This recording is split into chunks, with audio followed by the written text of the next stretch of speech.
شمس الهنو فضوت على الليل بالنور.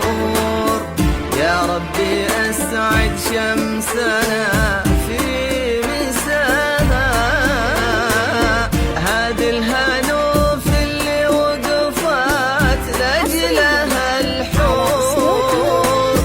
جاها خالد وفاز فيها وحال